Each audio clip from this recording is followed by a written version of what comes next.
Okay, so today was one of those days when I was not planning on making any videos. And you know what? I have these moments, and I'm sure you do too, where you're just in that moment where you're just receiving a ton of revelation and a ton of inspiration. It just comes pouring down. And I was driving in my car. So I picked up my phone and I hit my voice notes and I just started recording all of these thoughts into my phone so that I could remember to share them later today in a video message. So, the message I want to share with you today is about dreams and your purpose. And I love this.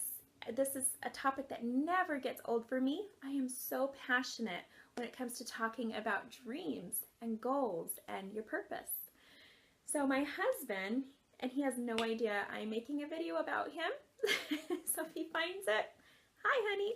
And if not, we're good. Either way.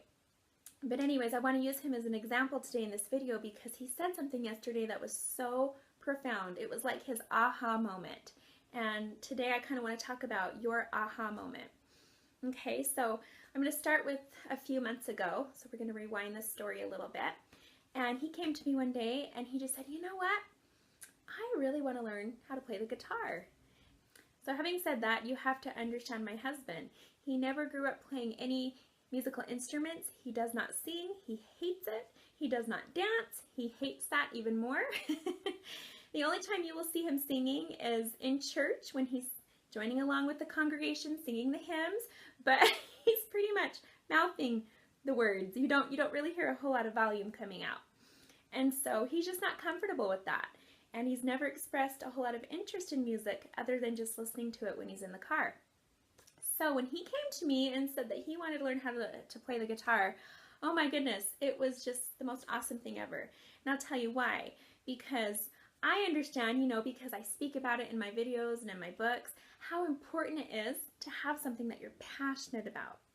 So, we've got these other things that we just sort of feel like we have to do, of course. We've got to go to work because we got to pay the bills. We need to do our church responsibilities because we owe that to God. And so we have these areas of our lives. I've got to be a parent. I've got to feed my kids and put them to bed because I have to be responsible. So we have all these things that we feel like we have to do. Now, if we don't have any over in this area and the things that we want to do and the things that we enjoy, if that bucket is empty, then you know what? We feel depleted. We feel bored. We feel maybe our fire has burnt out inside of us. We're living off of exhaust fumes. We don't have that gas fueling us on the inside. So that's what your passions are. They are your fuel. They're what keeps you going, what keeps you excited, what keeps you motivated. It's part of your mission. It's what you wake up every day and you get excited about it. It's what you live for because you're using those passions to grow and to bless those around you. And that is how I see music. So any of you out there who have, musical gifts, whether on a small scale or a grand scale, hats off to you because it's an amazing gift. There's so much you can do with music.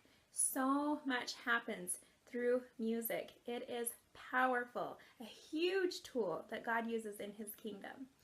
Okay, so I, of course, was so thrilled with my husband having, him telling me that I bought him a guitar. Here it is. I bought him this guitar and I surprised him with it and gave it to him for his birthday. This was in October. And he said, okay, well, once we have Christmas vacation, I'm going to sit down and I'm going to play that guitar. I'm going to learn it. I'm going to teach myself through YouTube. So the weekends go by, the months go by, Christmas vacation goes by, and he has not even touched that guitar or put any thought into it at all. It's just been sitting there in his office, getting dusty. And I thought, oh, that's money I could have spent on something else that he might have liked better.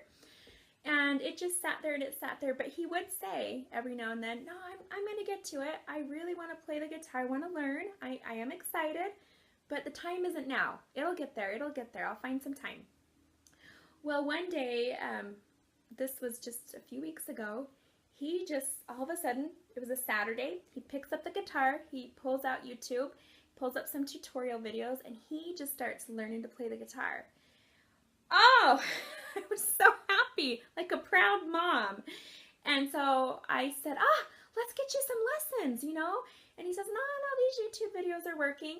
But then he got to a point where he wasn't sure. Am I doing it right? Is it supposed to sound like this? And I said, oh, God, we've got a friend in our neighborhood. She teaches guitar lessons. Honey, let me call her for you. And so he's like, whatever. So I went and I talked to her and she said, yeah, I've got openings. I've got classes starting up in a few weeks. Yeah, sign them up. So I told him I was going to do it. Honey, I'm going to sign you up for guitar lessons. And he didn't stop me. And then he said, you know what, while you're at it, sign up Gabe, our son. You know, I think he wants to learn too. Maybe we can learn together.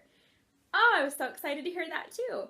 So I went and I signed him up for his guitar lessons and he starts in a couple weeks. And something about actually taking that step to sign him up for those lessons somehow solidified it for him and made it more real.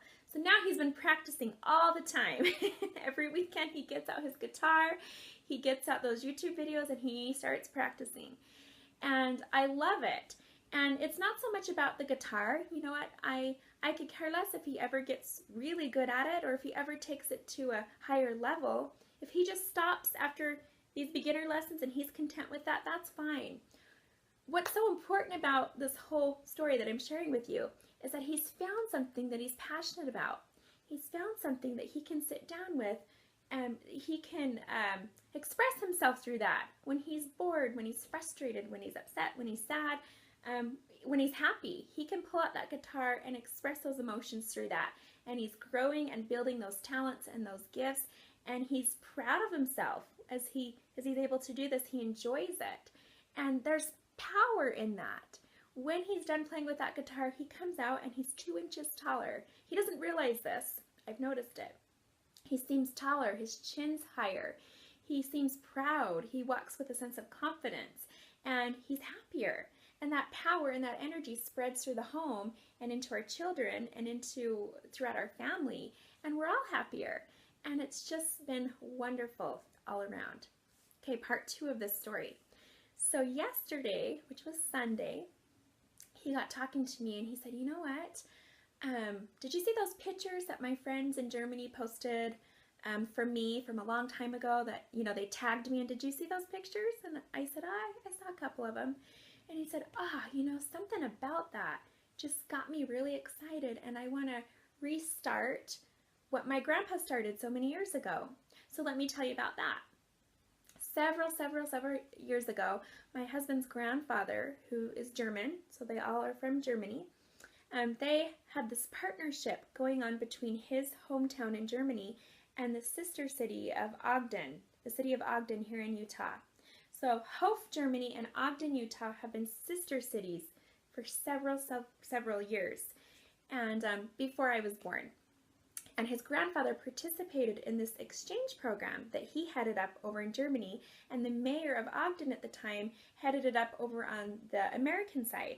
And what they would do is they would arrange for these groups of kids that played soccer to come over from Utah and go all the way over to Germany, and they would set up these scrimmages so that these kids had an opportunity to tour southern Germany, Austria, you know, all those countries, and play in these scrimmages against these other teams from Europe and develop these wonderful friendships where they can compete on a friendly level and get immersed in the culture, learn the language, and they develop these amazing friendships. So one year the American kids would go over to Germany, and then the next year the German kids would come over here. And the kids would stay in homes. So they would stay with these families. They would feed them meals. They would become a part of the family for 2 weeks, and it was so much fun. I got to participate the very last year that they did it, and it was so incredible. Now, eventually, sadly, his grandfather passed away, and then the mayor of Ogden passed away, and they stopped doing these exchanges.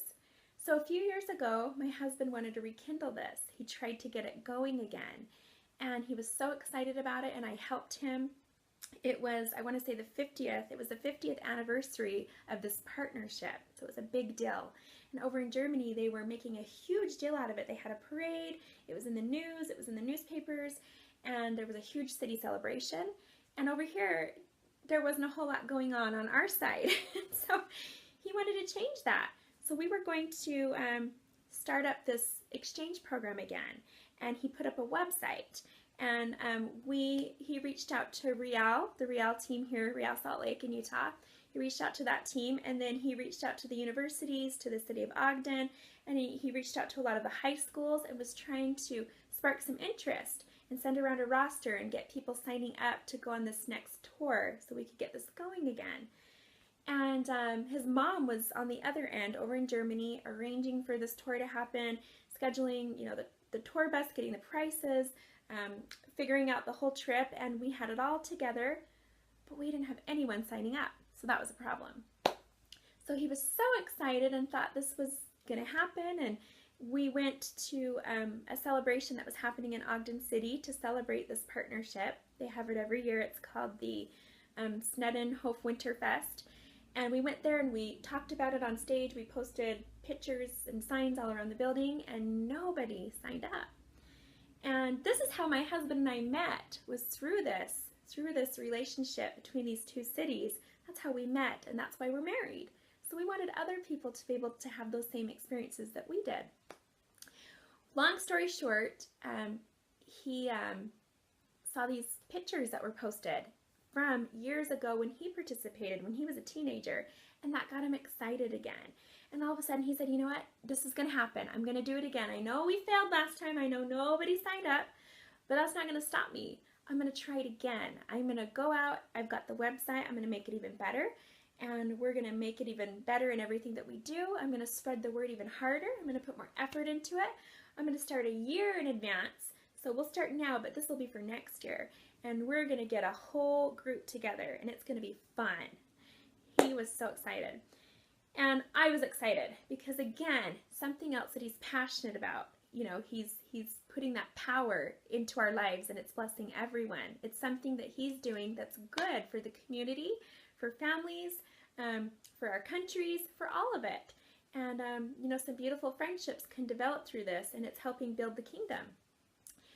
So the one thing I want to share with you that really stood out that he said to me was, he said, you know what? I just got thinking the other day, what is life all about? I'm not just here to get up and drive to work every day and work 8 hours and then come home and watch TV and go to bed. That's what I do every day. And that's not what life's about. Life should be about more than that. I want something to be excited about. I want something that's going to motivate me and inspire me so that I don't feel like I'm just a body bringing in income to pay the bills. Oh, I've waited for years for him to say that. Because if you know me and you read my books and you watch my videos, that's what I talk about. It is so important to understand your purpose and your mission, because you're not just a body paying bills. You are here to do so much more. You are here to do greater things. And he's finally getting that right now. And so we're at a place in our lives where I am so excited to see what's going to happen from here forward. And so I wanted to share this message with you today, that when you start dabbling in your passion, when you start finding out what it is that God wants you to do, and my husband said that. He said, I feel like that's why we're in Utah.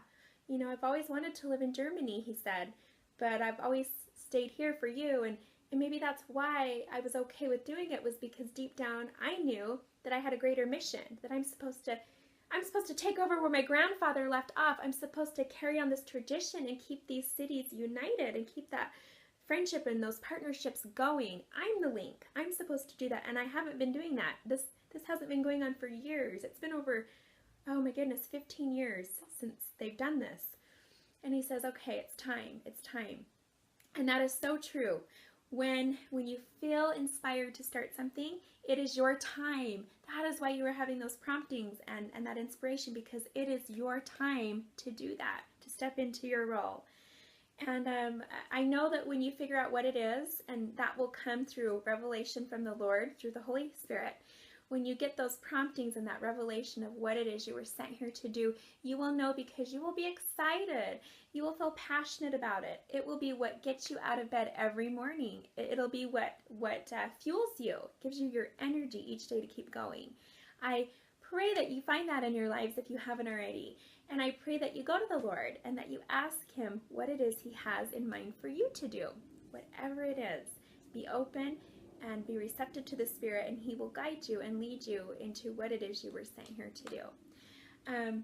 I just want to add by saying that I know my husband's grandfather and his longtime friend, who have both passed away and are on the other side of the veil. I know that they've been a part of orchestrating this. And I want to say I know that because the very first picture my husband saw when he woke up in the morning, which was very unexpected, was a picture of his late grandfather that someone had posted on Facebook. And that just, lit up a spark in him like I have never seen. And now there's a fire going. So I know our ancestors and our family members and our loved ones help us through the veil. When we're not paying attention, they will inspire us. They will send messages to us and send things into our lives that will get us on that page and on that path where we're supposed to be headed. And so I'm excited to see what happens. I'll keep you posted on that. Anyways, I just pray that you figure it out, and I pray that you feel inspired from this video to start figuring out what your passions are, what your hobbies, your talents, your gifts are. Start nurturing those, start working on them, and in doing so, you will prosper and you will help build the kingdom. Thanks so much for joining me today. For more tips on how to be happy and on all things happiness, check out my YouTube channel under Happy Marriages. That's all one word. And you can also visit my website under yourhappylady.com. Thank you so much for joining me today, and we will see you soon.